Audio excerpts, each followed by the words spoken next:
80% of women are attracted to 20% of men. আজকের দিনে romantic relationships have become very very complicated. In the age of social media, একটা unrealistic standard নিজের মনের মধ্যে তৈরি করে নেওয়াটা যথেষ্ট normalized হয়ে গেছে। মানে যেমন grand gestures, filmy romance, মানে expensive gifts, most of it comes from social media. কিন্তু মজার ব্যাপার হলো it really isn't about finding a person who will fix you. মানে কেউ মিস্ত্রি চাই না আমরা। তারপরে মানুষের হিংসা, জেলাসি, ইনসিকিউরিটি, রেজ, ভয়, রাগ এসব তো আছেই। তাই আজকের দিনে আমাদের অনেক ইয়াং ভাই বোনেরা একে অপরকে সিম্পলি ব্লেম অ্যান্ড জেনারেলাইজ করছে। মেয়েরা ওই, ছেলেরা ওই, সিম্পলি একটা জেন্ডার ওয়ার তৈরি হয়েছে আমাদের চারিপাশে। আজকে আমরা ডিসকাস করব how we ended up choosing each other and how you could too.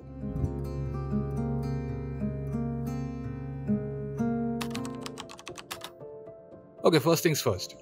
আমি একজন রুড বাট অনেস্ট মানুষ। অনেস্টিটা আমার জন্য সবচেয়ে বেশি ইম্পর্টেন্ট বিকজ আমি ওই পিছনে কাজকর্ম করতে পছন্দ করি। আমি আমার পার্টনারের সাথে যাতে অনেস্ট থাকতে পারি যে কোনো ব্যাপারে, ভালো মন্দ, মানে খুব লজ্জার কোনো কথায়, আবার খুব বড় অ্যাচিভমেন্টের সময়, যে কোনো সময় আমি যেন তার সঙ্গে অনেস্ট থাকতে পারি, এটাই থাকে আমার main objective in a relationship. তার জন্য ঝগড়া হয়, তার জন্য কথা কাটাকাটি হয়, তার জন্য খুব সিরিয়াস আর্গুমেন্টসও হয়, সেটা নিজেদের মধ্যে সামলে নিই। ওই একটা মিথ্যে কথা বলে 10টা মিথ্যে কথা বলা, বা একটা মিথ্যাকে কভার আপ করার জন্য আরো 10টা মিথ্যে কথা বলা, এইগুলো করতে আমার বড্ড পয়েন্টলেস লাগে। কারণ I'll do whatever I want anyway. আর যদি ওকে সেটা আমি না বলতে পারি, তাহলে আমাকে ওটা ওর থেকে লুকিয়ে লুকিয়ে করতে হবে যা করতে চাই। সে গেম খেলা বলো, ঘুরতে যাওয়া বলো, যা খুশি বলো। ও যেটা পছন্দ করে না, আমি এমন কোনো জিনিস যদি করতে চাই, তাহলে আমাকে ওর থেকে সেটা লুকিয়ে করতে হবে। আর এই জিনিসটা আমার হজম হয় না।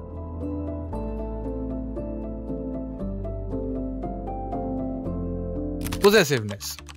We are all a bit possessive about our significant others. সেটা খুবই ন্যাচারাল।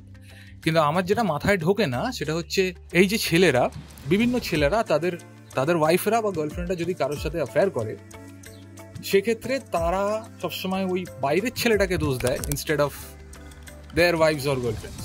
এই জিনিসটা আমার মাথায় ঢোকে না যে আমি কাউকে কি করে বলতে পারবো যে how could you have an affair with my wife or girlfriend, whatever. মতামত তো তার নিজেরও ছিল, মানে দুজনেরই তো কনসেন্ট নিয়ে হয়েছে। একটা অ্যাফেয়ার হলে তো দুজনের সাথেই হয়, কেউ তো জোরজার করেনি। আমি তখনই অন্য কোনো ছেলের উপরে রাগ করব বা এরকম মানে অভিমান করব যখন সে জোরজার করবে। যদি জোরজার না করে, যদি দুজনের মানে কনসেন্ট থাকে, তাহলে আমি মানে কার উপরে রাগ করবো? নিজের গার্লফ্রেন্ডের উপর বা ওয়াইফের উপর, না অন্য লোকের উপর? তুমি একটা মানুষের সঙ্গে সময় কাটালে তোমাদের একটা বেসিক স্ট্যান্ডার্ড তৈরি হয়ে যায়, মানে একটা বেসিক ট্রাস্ট লেভেল তৈরি হয়ে যায়। তোমরা একে অপরের সাথে অ্যাট আ টাইম না থাকলেও in the absence of each other তোমরা তোমাদের একে অপরকে রেসপেক্ট করবে। মানে ও আমার অ্যাবসেন্সে এমন কোনো কাজ করে না যেটা ও আমাকে এসে বলতে পারবে না পরে, বা আমিও ওর অ্যাবসেন্সে এমন কোনো কাজ করি না যেটা আমি ওকে গিয়ে পরে বলতে পারবো না। বিকজ ওই ব্যাক অফ দ্য মাইন্ডে ওটাই আছে যে অনেস্ট থাকতে হবে, বলতে হবে, লোকালে হবে না, কতদিন লোকাবো, ব্যাপারটা ওরকম। পজেসিভনেস রাখো মানুষকে ভালোবাসার জন্য, হিংসা করার জন্য না। Marriage standards.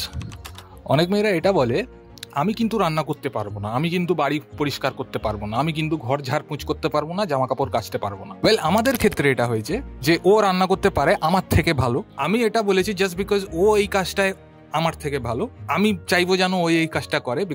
বিকজ আমি যদি রান্না করি, অনেস্টলি আমি আমার পেটটা ওই পোড়া ধরা মানে খেয়ে ভরিয়ে দিতে পারি, কিন্তু ওই 4 জনকে আমি ওই পোড়া রান্না খাওয়ানোর দায়িত্ব নিতে পারবো না। তাই ওকে বলা, মানে আমি বলেছি যে এই কাজটা তুমি করে দাও, এই কারণে তুমি ওটা আমার থেকে ভালো করো। মানে এরকম একটা আন্ডারস্ট্যান্ডিং, মানে এরকম ইগোর কোনো লড়াই ব্যাপার নেই, আমি করব তুমি করবে, এরকম কেস না। করলে করো, না করলে না করো, নাহলে দুজনেই নিজের পেট ভরানোর মানে ক্ষমতা রাখি, এরকম ব্যাপার।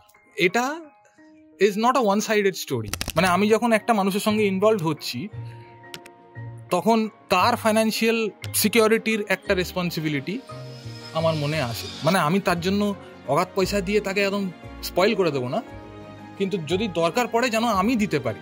হতে পারে ও হয়তো আমার থেকে বেশি কামায়, হতে পারে ও হয়তো আমার থেকে বেশি সাকসেসফুল, কিন্তু আমি আমার মনের শান্তির জন্য যতটা আমার কাছে থাকার দরকার ততটা যেন আমার কাছে থাকে। তো সেটার এগেনস্টে আমি বলি যে তোমার যদি কিছু হয় তখন আমি আছি, তো আমার যদি কিছু হয় তখন তুমি আছো, তুমি এই কাজটা ভালো করলে তুমি এই কাজটা করো, আমি এই কাজটা ভালো পারলে আমি এই কাজটা করবো। This is how we share responsibility and it creates stability. Let's say I have a bunch of bad habits. I smoke, I drink, I eat unhealthy, মানে খুব বাজে খাবার খাই আর কি, রোজই জাঙ্ক ফুড খাই, খুব মানে এক্সারসাইজ করি না, কোনো খুব বেশি চিনি খাই, মিষ্টি খাই। তো সেরকম সিচুয়েশনে যদি কেউ তোমার জীবনে এসে বলে তুমি তোমার ব্যাড হ্যাবিটস রাখো অথবা আমাকে রাখো, আমি তখন বলি যে আমাকে এরকম কোনো কারণ দিও না যেটার জন্য তোমার থেকে আমাকে এই জিনিসগুলো লোকাতে হয়। এরকম কোনো চান্স দিও না যেন আমাকে তোমার সাথে ডিসঅনেস্ট হতে হয় about anything.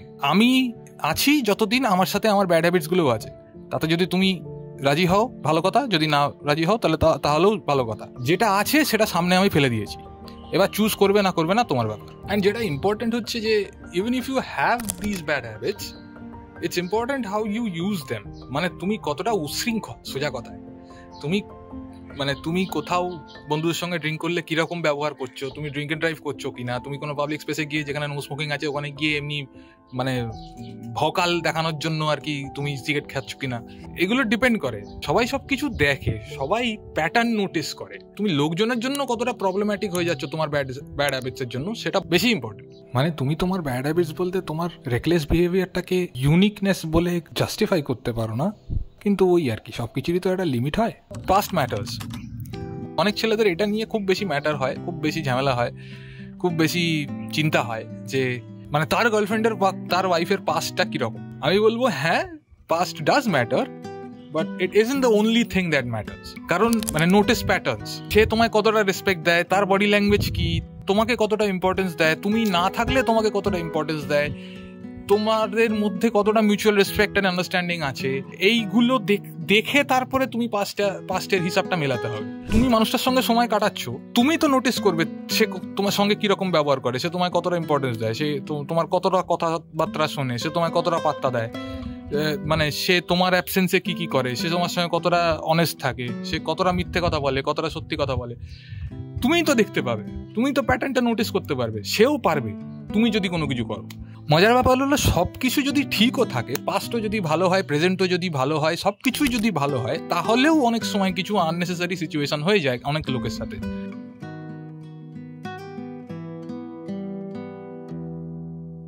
At the end এটা পার্টিকুলারলি ছেলেদের জন্য, if you are chasing a hole and just the hole, মানে তোমরা নিরাশ হবে, because that hole comes with a lot of other things, past aspirations, ambitions, dreams, a lot of other things just like yours. You just have to find out if those align with yours and how much you two can suffer together. জীবনে ফুর্তির সময় লোকের কোনো কমতি নেই, দরকারের সময় তোমার পার্টনারকে তোমার সবচেয়ে বেশি দরকার হবে।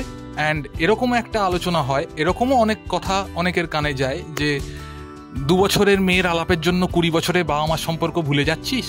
যদি আমার জবাবটা এটাই হয়, যদি সব কিছু ঠিক যায় তাহলে সেই মেয়েটার সাথে তুমি তোমার জীবনের যতটা সময় কাটাবে সেটা তোমার বাবা মার সঙ্গে কাটানো সময়টার থেকেও বেশি। তাই use your brains, observe patterns, choose wisely and be practical. Build your relationship on honesty, trust and respect and not some irrational social media standards. ভিডিওটা ভালো লেগে থাকলে লাইক করে দাও। হেভি হাওয়া দিচ্ছে, পরে ভিডিওতে দেখা হবে।